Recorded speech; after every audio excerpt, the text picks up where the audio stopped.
Welcome back, Devils fans. It is your host, Ace, here on Running with the Devils, where we are talking New Jersey Devils hockey all year long. Please hit that subscribe button, smash the like, share with a friend. Thank you very much. And after a long, tumultuous season, your New Jersey Devils are headed to the playoffs. Let's go. This is what we waited all season for. Postseason hockey is here. Your New Jersey Devils are in the dance, taking on the Carolina Hurricanes in the first round. And there's a lot to get to, historical context, lots of things to get to, key matchups, predictions, all of that. I will get to it in this video. But first we get to the schedule was released today by the NHL. And we have Game 1 in Raleigh, Easter Sunday, April 20th. And Game 1, I'll get to this later on as well, but Game 1 is going to be huge. Huge. Game 1, Sunday, April 20th in Raleigh. Game 2, Tuesday at a weird 6 o'clock start time. I saw a lot of people complaining about this online as well. It is very weird. I don't know what the logic here is. Probably because there's other games afterwards and they don't want them to be super late. But Game 2, Tuesday, April 22nd in Raleigh. And then the series shifts, my friends, to The Rock, home of your New Jersey Devils, where you all better be loud, waving your towels, be in that home ice advantage that this team so desperately needs. Get there early, get loud, and get jacked. Jacked. Home ice is going to be a big factor in this one, I believe, as well. Game 3, back at The Rock, Friday, April 25th, 8 p.m. Ooh, that's going to be a nice one, and I'm sure I will be seeing many of you there, as I will be in attendance, screaming my face off for New Jersey Devils playoff hockey. Game 4 at The Rock as well, Sunday, April 27th, a 3:30 afternoon one.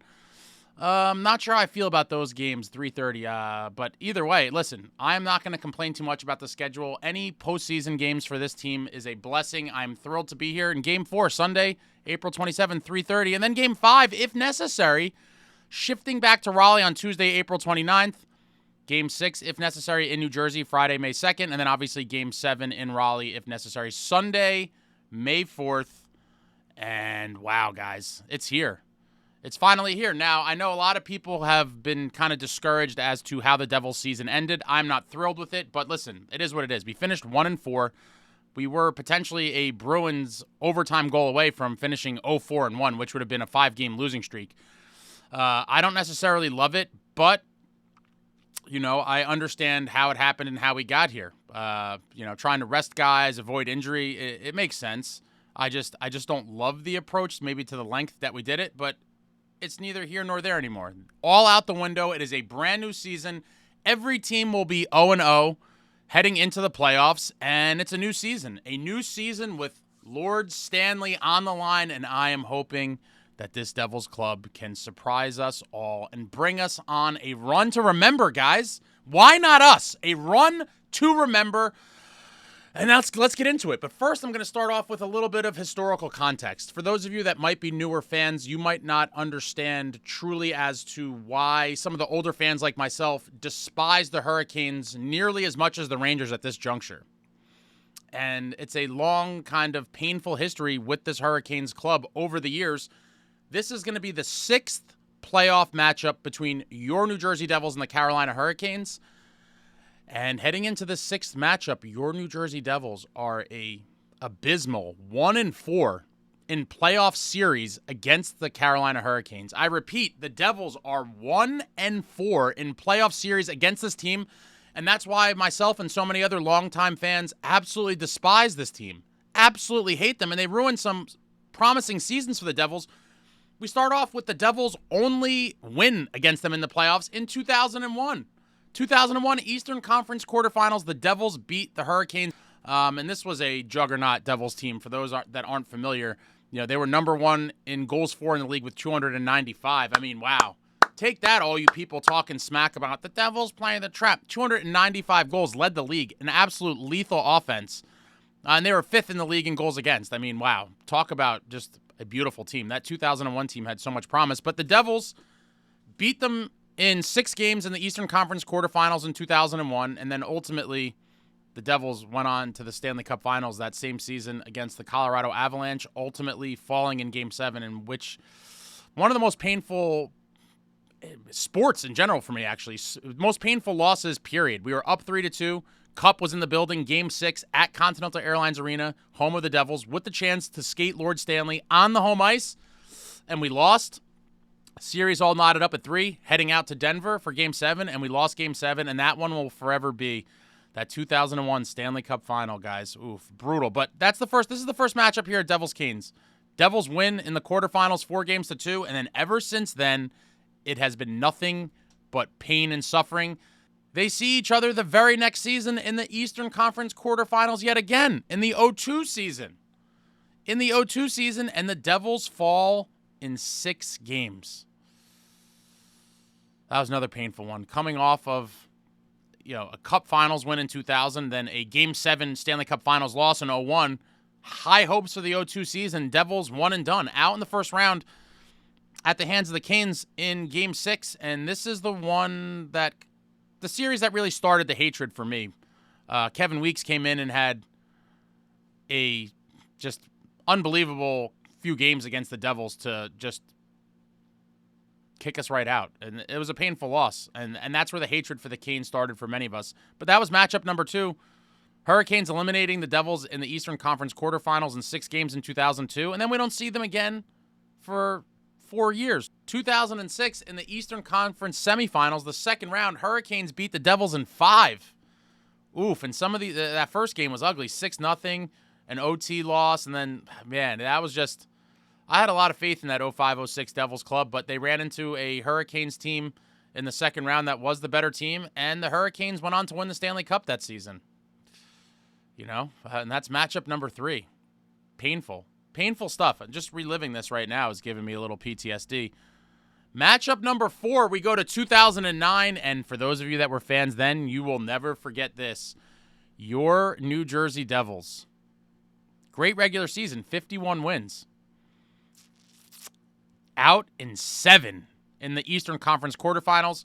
Some things of note to remember in this one. Devils were up 2-1 after 3 games. Game 4 in Raleigh. And the Hurricanes win on a goal with 1 second left in the third period. Very controversial. Marty was kind of interfered with. There was a lengthy review. The goal was allowed to stand. And the Hurricanes tied up the series 2 apiece in that Game 4. Marty, after the game, smashed his stick. I'll put the link in the description to a video so you could see some of this stuff. But last-second goal was awful in Raleigh. Tied the series up at 2.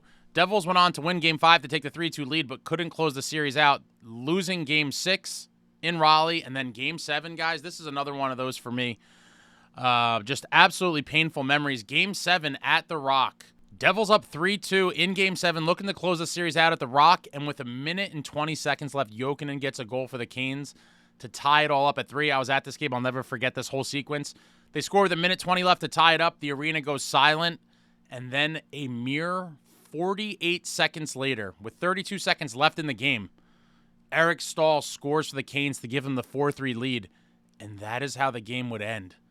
80 seconds away from a second-round appearance, and the Canes get 2, 48 seconds apart. And that was a dagger. I remember sitting in the arena in my seat, just kind of staring in disbelief as all the fans filed out. And that one was absolutely painful to experience as a Devils fan. And I know many of you remember that. I'll put a link in the description for a video to that as well, just so you could see. So you could have some sort of idea as to all the pain and suffering we've taken at the hands of this club and why we hate them so much. And then we fast forward to what I would call recent vintage. 2023, a lot of you were around for that. Second round matchup after your New Jersey Devils had a beautiful regular season, which saw them set a franchise record with 112 points and beating the Rangers in a miraculous 7-game series, capped off by a home shutout win by Akira Schmid, franchise legend. The Devils went up against the Canes in round 2, and we got pretty thoroughly manhandled. Wasn't pretty. Outside of their one win at the Rock in Game 3, they were, you see, Game 1 was 5-1, Game 2 was 6-1, Game 3 we got them 8-4, and then we lost 6-1 in Game 4. And then that overtime loss in Game 5, 3-2. But outmatched, outgunned. They bounce us again. And we are now 1-4 in playoff series against the Canes, heading into this 6th meeting of the two clubs. And your New Jersey Devils are looking to shock the world once again. To no one's surprise, this has been a winding road of a season for your Devils. High highs, low lows, roller coaster of emotions throughout the season. The calendar year 2025 has been brutal to us. And the entire world is picking against the Devils, to no surprise. But that doesn't necessarily mean that the Devils aren't in this thing. Again, playoffs, whole new slate, nothing else matters, but we just look for some context from this year. We look at the season series, and it is tied at 2-2. In Raleigh on October 15th, Hurricanes won 4-2. Then November 21st at the Rock, Devils win by an identical 4-2 score. December 27th, back at the Rock, Devils win 4-2. And then the following day, the 28th, Carolina wins 5-2 in Raleigh. That was the game that was most remembered for the Timo hit on Necas, where he did, the somersaults and acted. Ridiculous stuff. Timo got the suspension, but it is what it is. Necas isn't there anymore, and we'll get to that in a little bit. I do think that's going to be a big loss to them. But they split the season series 2 apiece. Granted, we did have Jack Hughes in those games, but it's not like the Canes are this juggernaut that a lot of people are making them out to be. They've been a very good team for a very long time. But if there was ever a year for the Devils to kind of catch them, I think this could be the year. But season series 2-2. Okay, you say, not too bad, right? 2-2, we'll take that. Again, means nothing, but it's something to look at. And then we just look at the Devils scoring here. Obviously very top-heavy, as we've all known. Jesperbratt, Jack Hughes, Nico Hischier, Timo Meier kind of driving the bus for this team and the offense. We're going to be going into battle without Jack Hughes, obviously, but I do have a lot of faith in Bratt or Nico and Timo. And then obviously, Luke Hughes could kind of come out of nowhere. A very top-heavy offense for your New Jersey Devils all season long, and hopefully we see some contributions from the bottom 6 in this one because we're desperately going to need it. You look at Bratt, Nico, and Timo, they're going to be the guys that are going to have to be getting it done on this big stage. And then you look at the Hurricanes, usual suspects. Aho had a nice season with 74 points. Sethjarvis, almost a point a game, 67 points in 73 games. And you got Svechnikov, Taylor Hall now added. I hope that doesn't become a subplot of this series with any sort of significance. If Taylor Hall somehow goes crazy against us, I'll be livid. He is a guy I was hoping to get at some point before the trade deadline. I thought it would have been a good acquisition, one of those, low-risk, high-reward type moves. It wasn't in the cards. He's a Hurricane now, and if he comes back to scorch us, I will be livid.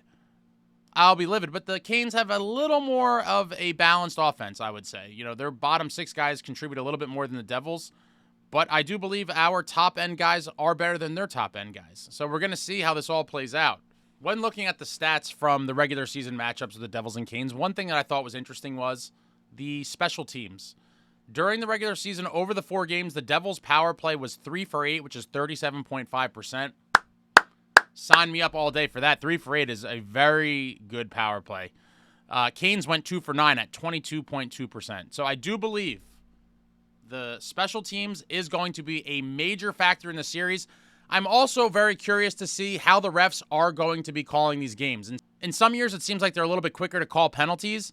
And then in some seasons, it seems like they kind of let the boys play, as they say, and, put the whistle in the pocket for a lot of the games, unless it's something completely, blatant and over the top.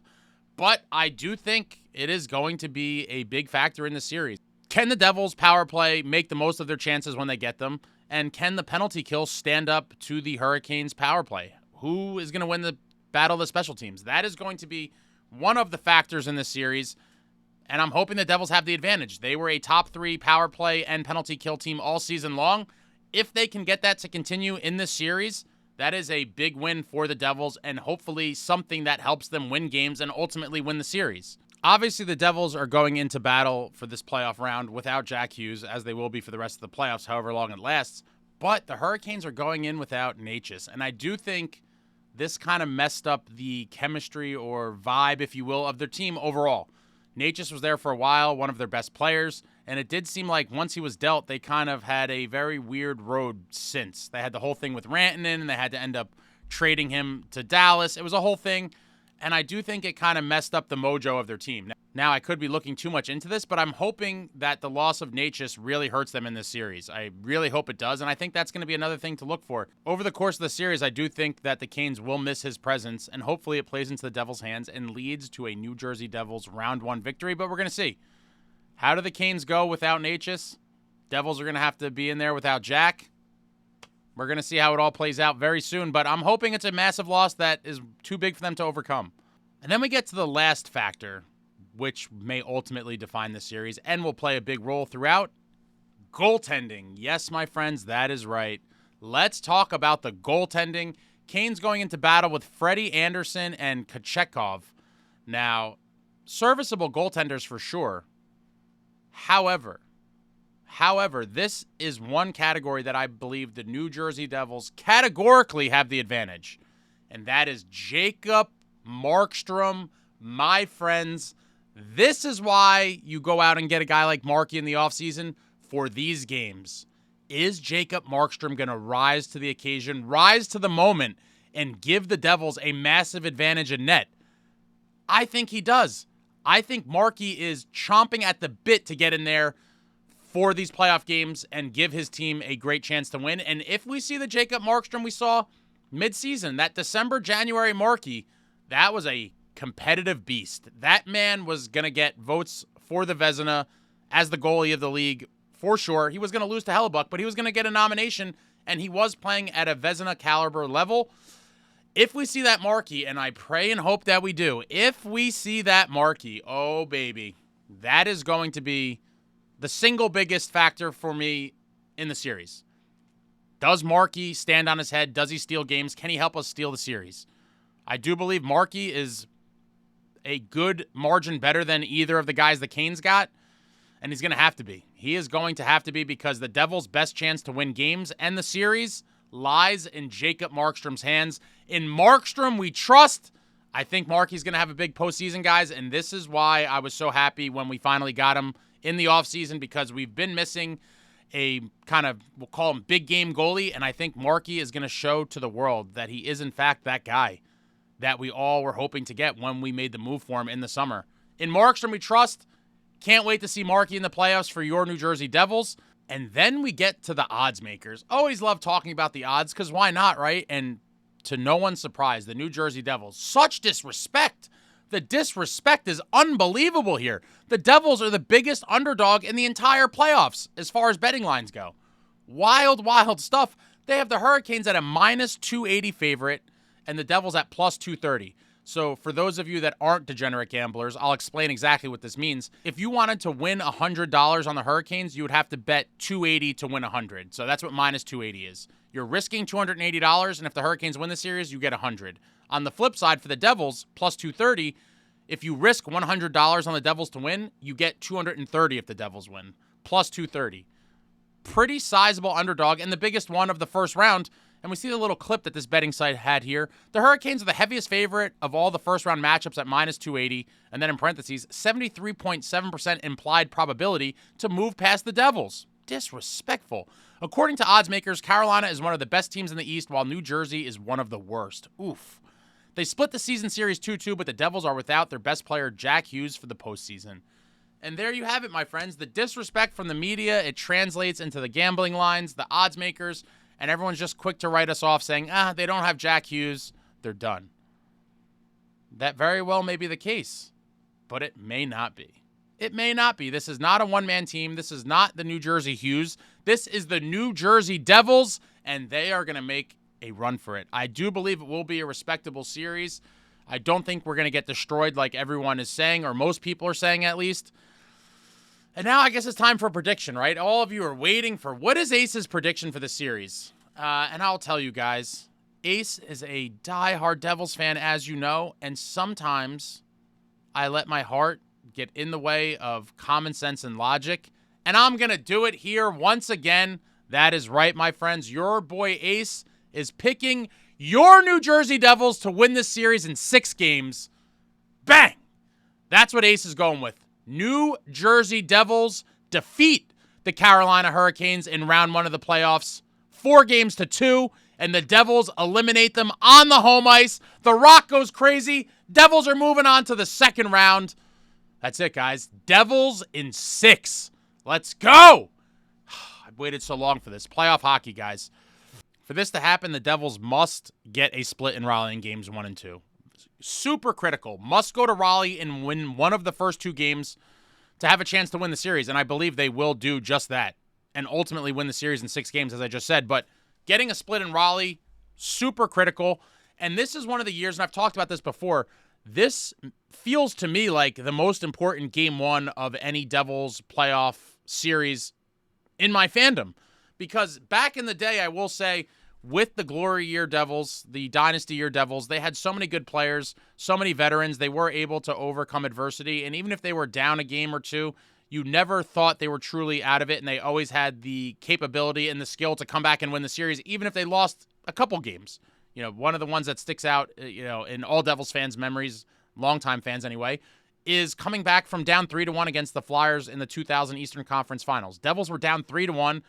Most of the world wrote them off, and they came back and won 3 games in a row, including the Game 7 in Philly to get to the Cup Finals. And so that was a special team. It's really unfair to compare any team to those teams, quite frankly, and I've said this time and time again as well. But we had 3 all-time greats. The great Martin Brodeur in net, Scott Stevens, Scott Niedermayer on the blue line. That is not 3 very good players. That is 3 all-time great players. And so it's unfair to compare any teams to those.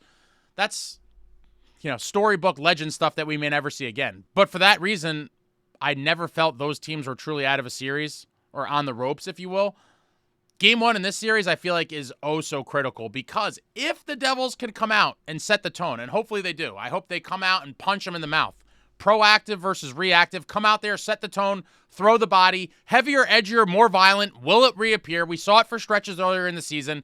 If the Devils could do that, and if they somehow win that Game 1, it's monumental, because now the Devils have super confidence. We went into Raleigh, we won Game 1, and it puts all of the pressure in the world back onto the Hurricanes for Game 2, because now they're in the back of their minds, they're thinking, oh my God, we're down 1-0.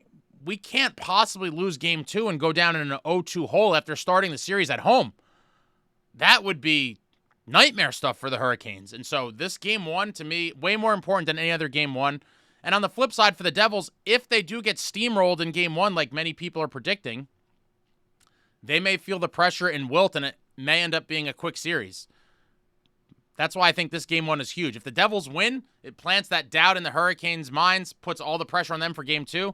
And on the flip side, if the Devils get folded up, it just could be one of those things that kind of snowballs. And it's like, oh, we're overmatched, blah, blah, blah. Everyone was right, and then we end up getting killed. And I hope that's not the case. But for those reasons, I do believe this Game 1 is possibly more important than any other Game 1 in Devils playoff history because of the makeup of this team. Young, inexperienced. We are without Jack. It's a lot. A lot is riding on Game 1, but they absolutely must get the split in Carolina to have any chance of winning the series. Going down 0-2 would be, I think, too tall of a mountain to climb, in my opinion. To have to win 4 of the next 5, and 2 of them being in Carolina, that's not an ideal scenario, and it would be a just monumental hurdle to get over to win the series. But I think they get the split. I really do. At worst. Imagine the Devils going up 2-0 in Carolina. I'm not saying that's going to happen, but that would be, if that could happen, I know a lot of these doomers and bandwagon jumpers will be right back on the Devils train. A lot of you are expecting the Devils to get killed, and I get it. But here we are. We are in the dance. Nothing matters from the regular season anymore. Fresh slate for everyone. Everything is wiped. Everyone is 0-0. 0-0. First to get to 16 wins the Stanley Cup. And I want nothing more than to see this club win another cup. I really do. 22 long years since our last championship, and wow. I was a mere child, 17 years old, driving to those games. A mere child. And I just want to see another one before I croak. Just one more. Would love to see it this year, and then I'll get greedy and say one more after that, but you guys know how that works. But let me know what you thought about anything I talked about in this video. I mentioned a lot going on. I know a lot of you guys are predicting the Devils to lose. Your boy Ace is not. I am firmly on my Devils in 6 prediction. And call me crazy, I think they win second round as well. Sticking with my preseason prediction all the way, guys. I had them going to the Eastern Conference Finals, and I'm not budging now. One roller coaster regular season will not get me off of my convictions. Devils are going to win this series. They're going to win it in 6. And we are going to celebrate. Oh, we are going to celebrate. But let me know in the comments what you think about the series. Anything, everything Devils hockey, throw it out there in the comments. I enjoy talking to all of you. And sit back and enjoy the ride, guys, for however long it lasts. We missed the playoffs last year. You know I was livid. I know many of you were. We are back in the dance, looking to go on a miracle run. In Markstrom we trust. I am hoping we are playing in June. I hope we are all celebrating in the post game.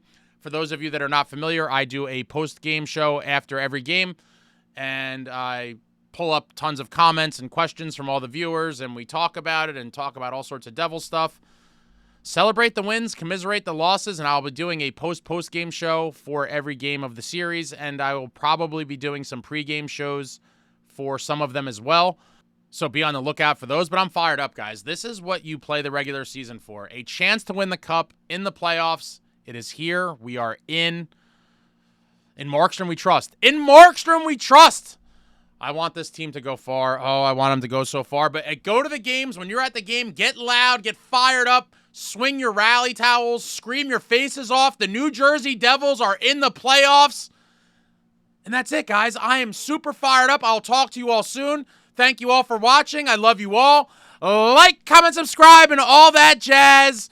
Until next time, friends, let's go Devils!